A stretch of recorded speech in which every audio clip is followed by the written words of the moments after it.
Welcome to your local community education podcast, where you can make a difference and be heard. Each week, get updated on current local, state, and national educational news. Your Voice, Your Choice podcast with your host, Harmony Vanderhorst. Welcome to the show today. We are joined with Erica Hodges, Dana McCabe, and Lindsay Davis. And today we're not going to do our normal format. We're going to, because this is going to air over Christmas, and we're all taking a little bit of a break. But so what we decided that we were going to do is we're going to tell you guys our story of how these four normal moms or not normal moms got here on this podcast together, because none of us even knew each other, 6 months or a year ago? Yeah. And now we're together like every single week, every single day. We're texting back and forth all of the now things. These are all of our BFFs. Yep. And we're like, how did I not know you like a year ago? And it's branched out to different stuff. Yeah, branched out to different stuff. And we've met some amazing, wonderful people this last year. It has been quite the journey to bring us to this point. So I'll just start with my story a little bit. It goes back a long ways, but I'll give you the short narrative of what has happened to me in the last year or so. When COVID hit and the kids were pulled out of school, and as we were going through that, obviously it was a little bit crazy for everyone. And then the talk about school going back, and now they were going to put kids in masks in order to go back to school. I actually have a nursing background, so I'm a nurse. And one of the reasons that I did not become an OR nurse, I actually worked in a surgery center and I worked in pre-op. I cannot stand the thought of putting a mask on my face all day long. Like I did my clinicals at the hospital and the surgery center, and I would spend a couple days in the OR, but I couldn't do it. And I've had like a face issue thing since I was young. Like it's a real thing for me.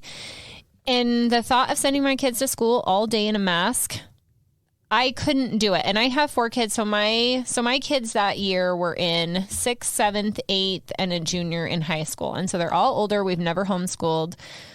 But I was so adamant that this was not going to be a good learning environment for my kids because of their personality and lots of other things. We didn't send them back to school, and we homeschooled. And it was, for a lot of reasons, it was a disaster. I gave it my all, but we have chosen the public school route. That's where my kids' friends are.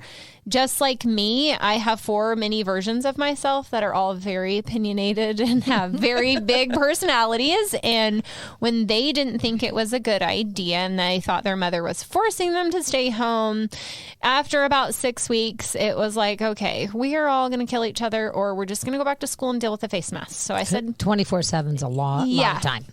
Yeah. And I gave it my all. And so there was some perspective things that I learned from that. My kids went back to school, but I said, that's fine. We're not going to fight the mask thing. To have my kids do it at school, it's not a good time. They need to learn. So we decided that we're going to follow the rules. They go back to school, because I figured about in the spring they would lift the mask mandate and life would go back to normal, you know? So we go through the year, and then because at that time it started out 2 weeks, and then it was like, okay, a month or 2. Yeah, and then it kept getting extended and extended and extended. And then April comes around. I watch the legislative session and I think, okay, here it comes. We're going to take the masks off the kids. It's going to be fine. We're going to finish out the last 2 months of school, hunky-dory, it'll be awesome. And then when they lifted the mask mandate off the adults and the businesses and everywhere else in Utah, and they left the masks on the kids, I literally had like a mental breakdown. And I had actually pulled off of social media. I hadn't been really communicating with anyone because I just needed a break. I needed a break from the world. I needed a break from everything and just focus on my family and my life. And it was like a Friday night, and I had watched the legislative session, and I was like, somebody else out there has to be freaking out about this besides me. I'm like, I can't be the only person here freaking out.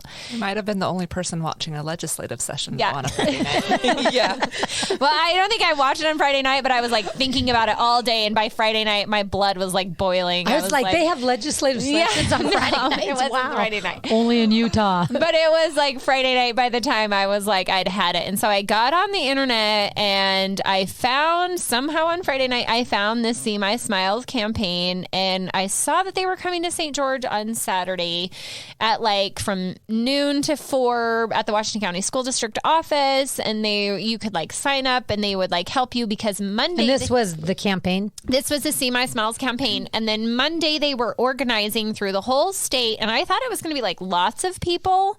They were like organizing this big, like everyone go to school and don't have your kid wear their mask, and they can wear their See My Smiles t-shirts, and they had these legal documents like Tracy stating, Henderson, right? Yes, and and all the things, and they would help you if you had any issues. And my purpose on that was, it wasn't that nobody has to wear a mask. Like, I didn't even care if everyone wanted to wear their mask, that's fine. But I literally have one of my children, he just does not do very well in the school classroom as it is sitting still, and having the mask on the face definitely deterred from his education. And so I just wanted I wanted an exemption for him. That's really what I wanted. And so there was a bunch of kids at my house on Saturday, and I have this big van, and I like rounded up all the kids, and I said, one of them was mine. One of them was Lindsay's, and I'd never really actually met Lindsay. Her kid had been to my house quite a bit, but I was like, tell your moms I'm taking you guys to St. George, and we're going to get free t-shirts, and we're going to find out about this Smiles thing. Yes.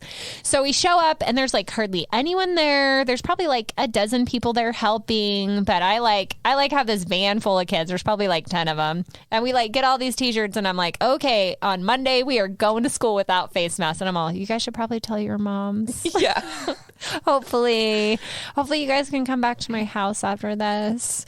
So then Funny. Monday comes around, I like send all my kids to school, and I think I don't know, have you called me at that point? No, so I had never even talked to Harmony until my daughter called me and was like, I'm in the office and I don't know what to do. And I'm like, I need to call Harmony. Or no, so then you had said, I'll call your mom, give me her number or something. Yeah, like because that. what had happened was our kids went to school, refused to wear their masks, and the principal was like, your kids have to wear a mask or we're going to sit them in the office. And so they made our kids call us and tell us if they weren't going to wear their masks, then we had to come pick them up.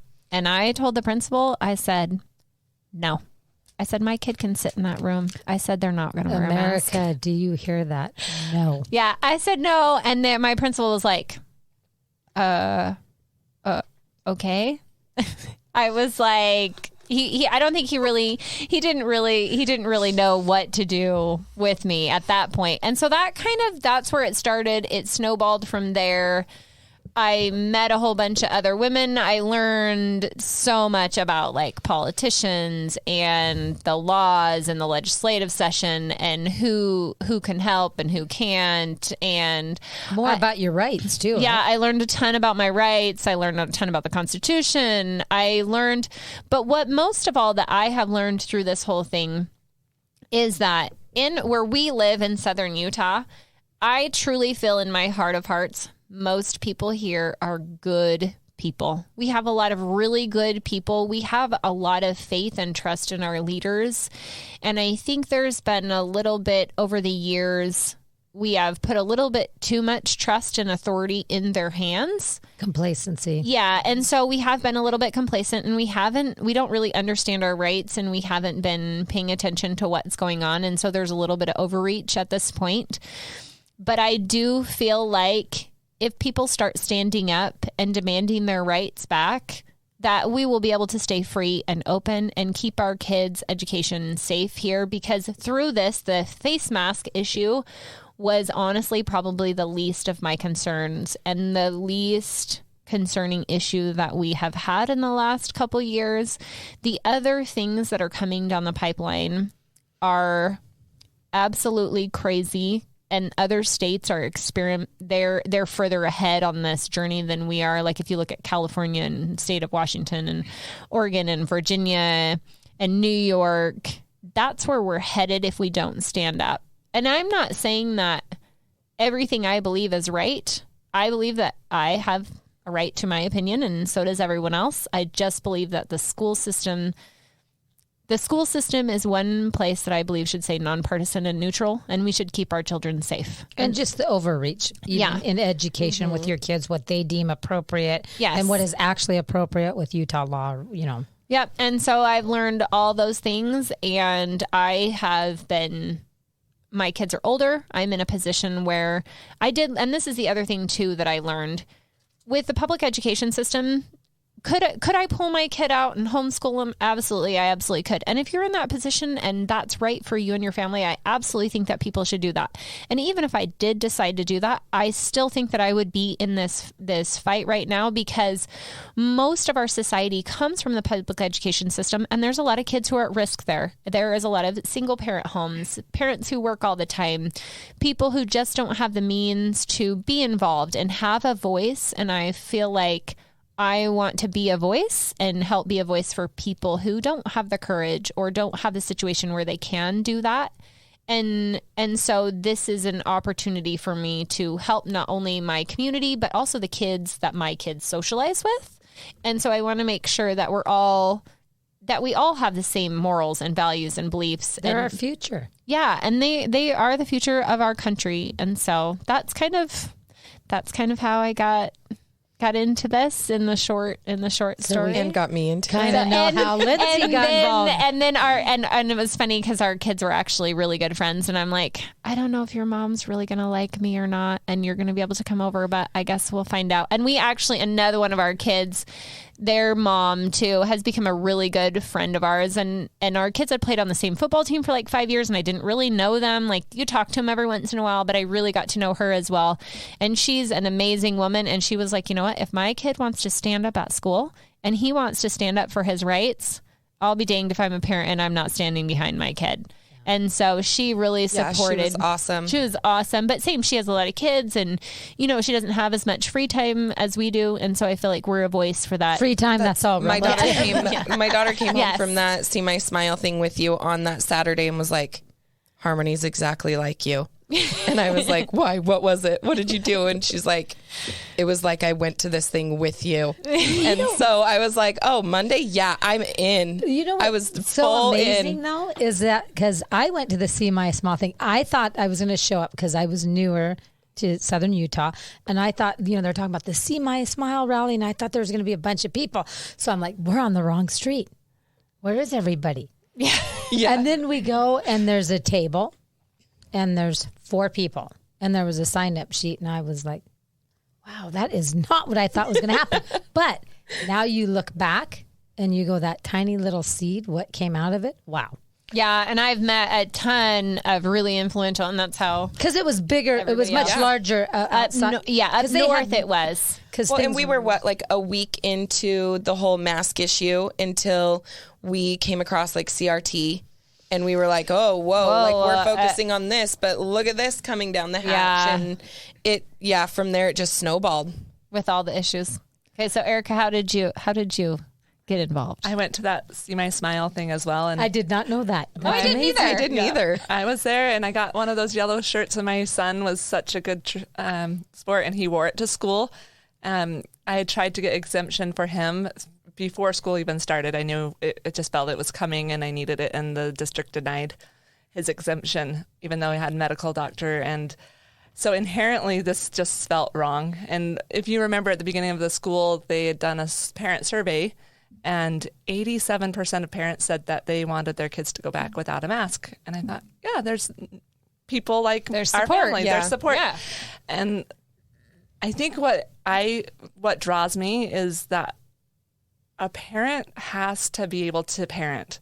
And I am so grateful. In Utah, like in our codes, ideally they would recognize parents as the person who makes the decisions for their child, and primary, you know, working together with obviously the teachers and the school principals. And so I'm one of those idyllic people that think a parent, you know, this just feels right. Parents should be able to say what's best for their children, and well, nobody knows their children like a parent does. Yeah. Some of those masks that came home from my elementary school daughter, that was worse than COVID. I actually subbed in the schools, so they sent a thing out that said, we need subs so bad. We can't get them. And I thought, okay, I can do this. And I subbed a couple days at the middle school and I subbed a couple days at the elementary school. And I was like, I can't do it. I'm going to stick to nursing. Yeah. I was like, I can't do it.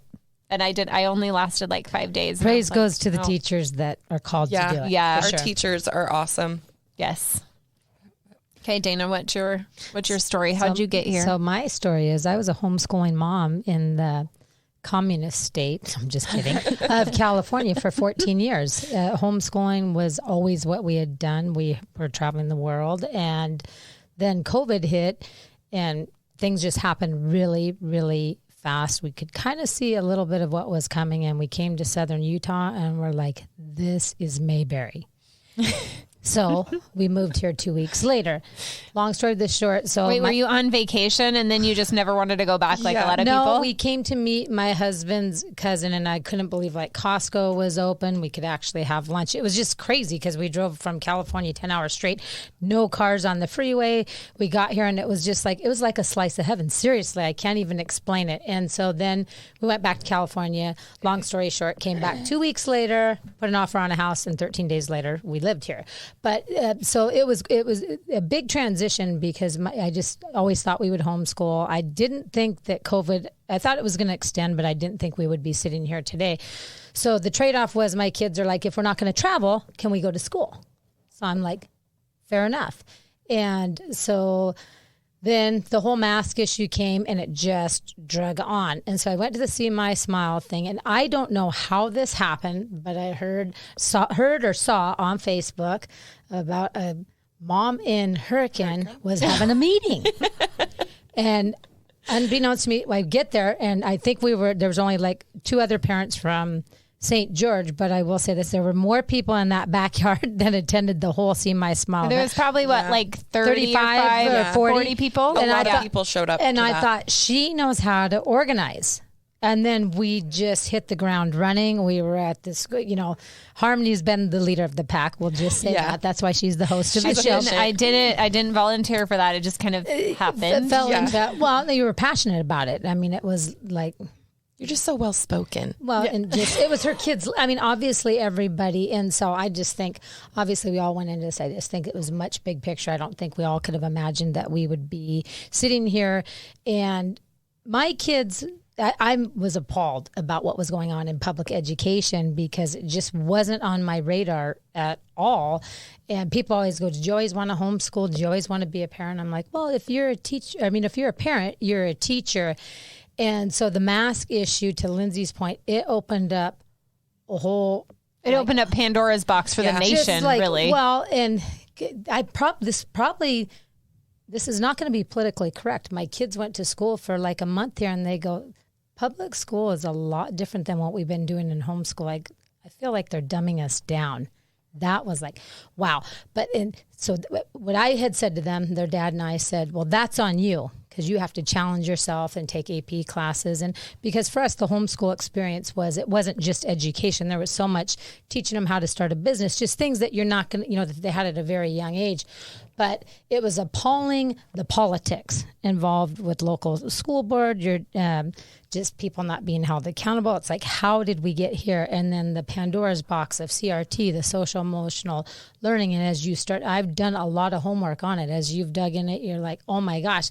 So for me, I feel like my kids, they were raised, they have a great foundation. But someday I'm going to have grandkids, but everybody's kids. That's our community. That's our society. I mean, they're going to be business leaders, and the whole woke culture in the schools with the political activism, it goes on into corporations. But I did have this thought about when, all these cities were burning. Where did all these people come from? What did they all have in common? Public education. And so for me, it's beyond my kids. It's not about a mask. It's like so much bigger. It is education, but it's like this country is out of control.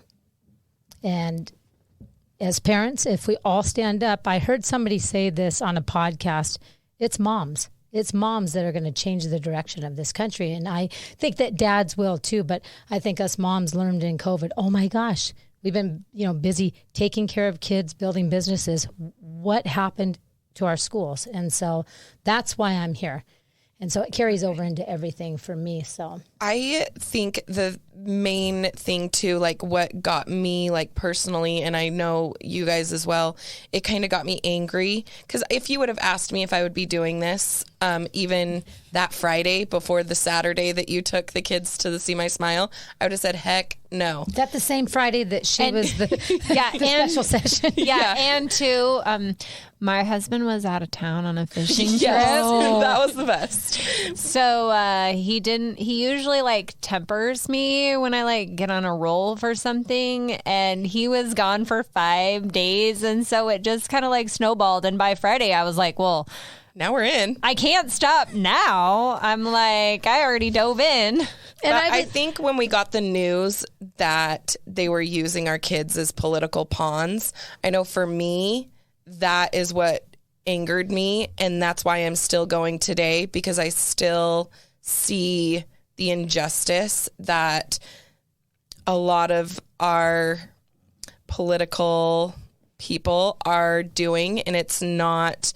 They say it's for the best interest of our kids, but it's not. It's all about their political agendas and things. And I think that's what's kept me going, or else I think I would have, maybe ended with the whole mask thing. We kind of made our point. And well, something was kind of off when you could go sit down in a restaurant and they were saying kids were like zero risk, very, very low risk. So you could go to a restaurant, sit down at a table, take off your mask and eat, but your kids that can't go to school without a mask and sit down at a table. It just made, and they were like zero risk. And now this will be a topic for another time. And now these zero risk kids in many states, they're mandating the vaccine. And they're going from 12 all the way down to K. Yeah. So it's not stopping. Well, in January, I took my daughter down to the hospital for her doctor. She had gotten hurt and needed a tetanus shot, I believe. But they printed out a schedule for her vaccines. And January 2021, before they were approved for children, on her schedule is COVID-19 due when she's 16. It's like, how would this be on here before it's even approved? And that's when I knew it was getting serious, and there was a lot more underneath that we didn't realize. So. And as we know, there's more stuff that comes out, but again, that's a whole nother show. But yeah, so. And this is one of those issues too. It's taken us a long time nationally, to get to where we're at. And this isn't something too that we have found. This isn't something that's just gonna overnight. There's not a magic wand or a special we didn't get pill. here in a day or a year. Yeah, we got here over time, and so we have to take responsibility and accountability for where we're at, and one step at a time, one person at a time, as this journey, whatever we want. And we didn't call it. We didn't know. Yeah. Now we know. Yeah, yes. Now we know. And the so, onions being peeled away. Yes. And I don't necessarily think we want everyone to think like us. I just think that people would be blown away if they actually just did a little bit of digging. Yeah. A little bit of digging. But I feel like people just don't want to open that box. I actually don't know what it is, but I don't necessarily think we want them to think exactly like us. Yeah, and overwhelm yourself. And that's the thing too, as being a mom and a parent, because some people are like, well, I can't do what you're doing. I can't go to all these meetings. I can't. Here's the thing. It doesn't matter too. It doesn't matter how much money you have or how much you fund a campaign or you do the things.